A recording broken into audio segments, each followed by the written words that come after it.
Poštovani gledatelji, dobar dan u još jednoj emisiji Nedjeljom u 2. Gost nam je danas kolumnist Jutarnjeg lista Ivan Zvonimir Čičak. Trebao je biti Miroslav Dodik, međutim nije, iz Republike Srpske, zabranila mu je međunarodna zajednica. Vjerojatno će biti za tjedan dana ili za 14 dana, zato jer su danas izbori u Republici Srpskoj. Ja pozdravljam gosta. Dobar dan i dobrodošli. Bolje našo. Kako ste? Bolje. Zdravlje? Pa nije najbolje. Naime, gledajte da sam zadnjih pola godina imao 2 operacije. Ne, prva kad su mi je pozvali u Prištini. Tamo sam bio na nekoj konferenciji, onda su me vladinim avionom prebacili u Zagreb, tu su me operirali, onda su mi stavili taj anus pretor koji su odstranili prije mjeseci po dana i sad su našli još 2 hernije, pa sam sav koji sječen sabljom, ne, tak da ali oporavljam se. Hvala što ste došli u emisiju, unatoč tome nije Miroslav nego Milorad, da ne kažu da ne znam kako mi se zovu gosti emisije. Nema vas ni u novinarstvu baš previše? Pa, mislim, jednostavno sam odmarao, nemam snage, evo od sutra sam ponovo, pa sam danas napisao jedan tekst o jednom otkriću koje će malo šokirati Zagrepčane. Naime, odlagalište smeća u Jakuševcu, sanacija se vrši bez građevinske dozvole ispravne i mi sutra objavljamo u Jutarnjem taj dokument i vidi se da Zagrebu prijeti ekološka katastrofa budući se unutra stvorio plin do jačine 3, a eksplozija je moguća od 5 do 15. Plus toga, tamo više nitko ne bi smio doći raditi zbog toga što su vode narasle unutra za 30 metara iznad normale. To je zapravo jedna vrsta sarkofaga je tamo. Dobro. Ne? I ako to eksplodira, taj plin koji je otrovan, to će biti katastrofa. Jer okolo su naselja, sad se još tamo gradi nekako stambeno naselje. Reci naselja da ne uzbunjujemo ljude. Ne uzbunjujemo, to je dokument službe. Dobro, da, to me zanima. Tko je radio te provjere i na temelju... To ćete vidjeti sutra u Jutarnjem listu. Redakcija mi je zabranila da previše govorim o tome. Ne, ali zanima me samo da su to radili ljudi koji su ovlašteni i koji mogu pretpostaviti da bi... Ne samo to, nego ti ljudi su odbili dalje vršiti, kako bi rekao, nadzor zbog toga što se radi o ilegalnom radu. Ako nemaš građevinsku dozvolu, a Jakuševačka sanacija nema građevinsku ispravnu dozvolu. Čak negdje ni lokacijsku. Dakle, oni su rekli, dečki, mi možemo to vama ovak ko prijateljima vršiti nadzor, ali to nije službeni nadzor. Mi više ne želimo službeni nadzor jer je on protuzakonit budući nema građevinske dozvole. Dakle, stalno se oko tih voda nešto petlja. Da.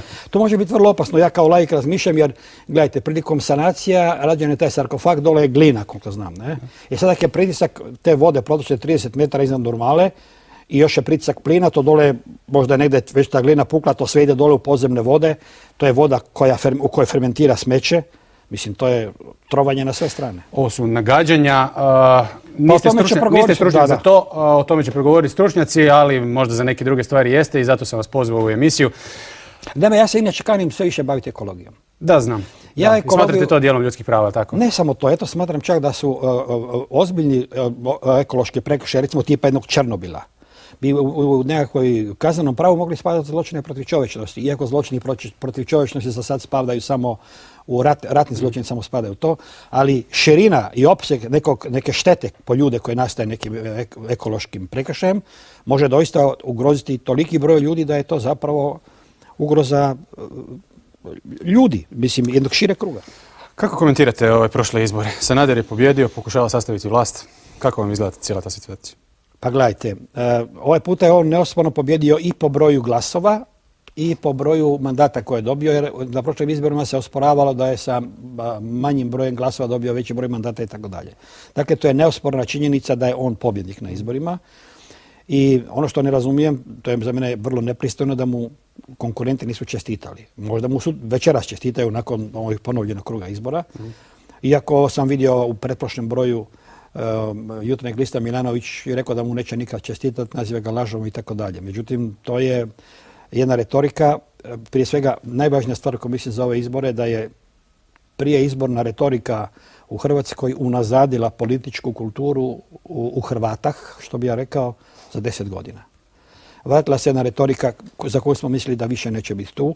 Najodgovorniji za to je Milanović, ali ja ne amnestiram ni Sanadera koji je ipak prihvatio, doduše u nižem stupnju gradacije, takav način razgovora, on naprosto ne pristoji, to je neodgojeno tako razgovarati. I onda dalje nakon izbora da opet čujem lažljivac, simo tamo, to je naprosto nije pristojno. Dobro, ni vi su u svojim kolumnama niste libili ove ljude na taj način etiketirati. Recimo u Feralu, u raspravi s njima, koristili ste dosta tešku artiljeriju. Tako da, Ne, jer ne govorimo o etiketirano. Vi možete nekom reći da laže, pa reći da se to vidi iz toga i toga, jer laže kad vi namjerno govorite neistinu. Namjerno, onda je to laž. A inače čovjek može govoriti neistinu. Ali kad netko namjerno govori neistinu da bi druga difamirao, onda on laže. Recimo, evo, Milanović govori za Sanadera da je lažac. Evo, ja ću ga podsjetiti sada na njega i njegovu stranku. Ovo je iz 7. mjeseca, to je 14.7. Vidite, ne pobjedim li odlazim. To je naslov iz Večernjaka. On nije pobjedio, ali nije otišao.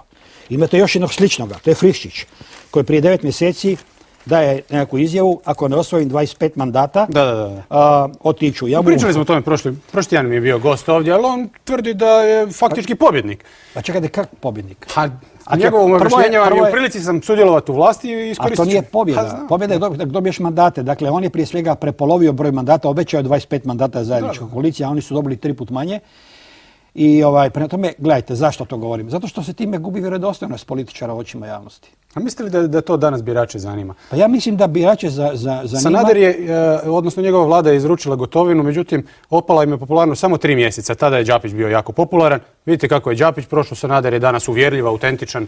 Da vam kažem jednu stvar. Ljudi su kako pamćenje što se tiče obećanja. Ja mislim da se Sanaderu moglo bi se zamjeriti i gorih stvari. Dakle, njegov govor na rivi koji svi citiraju i tako dalje. Ali, ja politiku prije svega procjenjujem na temelju prakse. Prema tome, mene interesira što je zadnjih 4 godine radio Sanader ili ne znam, zadnjih 8 godina šta su radili Račan, bilo tko od njih. Iz djelovanja se vidi uvjerljivost. Prema tome, on je u posljednje 4 godine napravio snažne iskorake osobno. Prvo, moram vam reći, ovo što vama govorim, ja to njemu govorim u 4 oka isto. Dakle, i u novinama pišem, vrlo interesantno, baš prije nego mi se dogodila ta nezgoda u Prištini, ja sam u subotu i u ponedjeljak u 2 članka vrlo žestoko kritizirao njegovu politiku. A ipak je on 2 dana kasnije poslao avion po mene vladin da me prebaci u Zagreb, jer su liječnici u Prištini rekli imate 6 sati života. Prema tome, ili američka vojna baza kod Prištine ili u Zagrebu. Ima li Sanader te ovlasti? Da pomogne Ivanu Zvonimiru Čičku? Ne samo meni. Taj avion, to su mi rekli kad sam ušao u avion, je do tada, to je dakle ovoj prošloj godini 75 puta intervenirao. I mjesečno mora su potpisati nešto. Ne su potpisati, ali dogovor, da, u svakom slučaju zahvaljujem javno, ja sam nazvao bio Sanadera i Mesiću i kako se zove, Sanaderu, što su mi na određen način pomogli kad mi je bilo... Volimo sad pričati o sukobu interesa. Jeste li vi onda u sukobu interesa? Ljudi su vam na neki način pomogli da preživite. Vi ste 2 dana prije toga bili kritični prema Sanaderu, međutim danas ga hvalite. Ne. Ja inače sam njega kad nešto napravi dobro hvalim. Dakle, ajmo hvaliti praksu. Prema tome idemo hvaliti ono što se danas događa. Prema tome ja mislim da danas, dakle ja ne zahvaljujem njemu zbog aviona. Ja sam njega nazvao nakon toga jer sam mu hvalio i on je rekao čuj, ti si zaslužio veće stvari toga da pošaljemo po tebe avion ti spasimo život. Ne? Ipak nisi u Hrvatskoj samo jeo kestene i šeto i gledao kako trava raste. I oni kažu da je to njegova dužnost da bi pomogao, to mi je rekao tada svakome da se to dogodilo. Da li bi poslali avion u Prištinu da nekom drugom došlo do perforacije divertikula, ne znam, ali u redu, mislim, to se dogodilo, pa hvala im svima, i njemu i Mesiću. Ali, dakle, ja mislim da je vrlo važno kod naših građana jer vrati jednu vjerodostojnost. I drugo, te tenzije političke koje je proizročila ta jedna izborna kampanja koja je bila ružna, se spustila među ljude i vi ponovo imate jedan međusobni animozitet ljudi zbog njihovih političkih uvjerenja. Ali dajte posebno šokantno. Sad razgovaramo otvoreno, ali zbog čega? Ljudi na neki način vole tu igru, ali koja je ta diferencija, specifika između Milanovića i Sanadera kad pogledate recimo sa strane? Vrlo jedan bizarni detalj. Je li vi možete zamisliti da danas u Zagrebu netko nakon predizborne nakon brojenja glasova za izbore pjeva Jugoslaviju, druže Tito miti se kunuma kao što je bilo u šatoru SDP-a u 2 sata kad je policija na zahtjeve stanara morala intervenirati, morala dečke da se smiri i tako dalje.